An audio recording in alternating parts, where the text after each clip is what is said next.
அனைவருக்கும் நமஸ்காரம். பாபா நீ சொல்லவே ஆரம்பிக்கல, ஏன்டா இப்ப திடீர்னு வந்து கத்துற?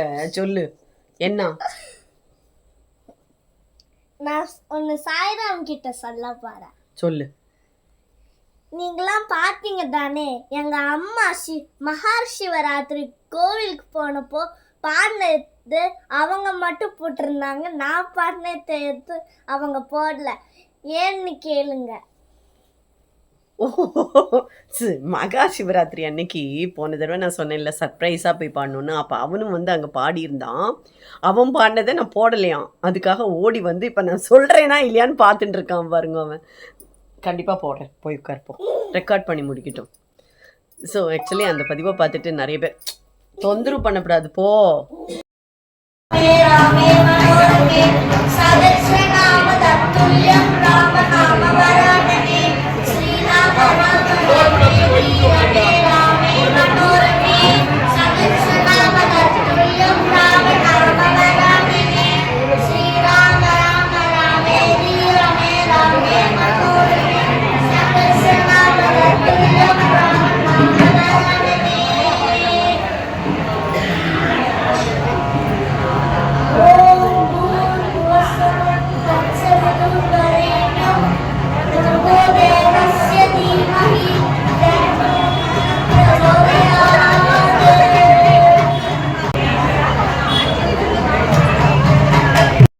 இந்த வீடியோவை போட சொல்லி தான் அவன் அடம் பிடிச்சான். அவனுக்காக நான் போட்டிருக்கேன். கண்டிப்பாக நீங்கள்லாம் அவனை ப்ளஸ் பண்ணணும். தேங்க்யூ. எந்த விராக்களை நம்ம பார்க்க போகிறோம் அப்படின்னா, நம்ம இந்த கங்கையம்மன் கோவிலில் நிர்வாகிகிட்ட பார்த்து பேசணும் அப்படின்னு நம்ம சொல்லியிருந்தோம். கரெக்டாக பேசணும், அதுக்கப்புறம் தான் முடிவு பண்ண போகிறோம் அந்த கோவில் தானான்னு பார்க்கணும் அப்படின்னு சொல்லியிருந்தோம்.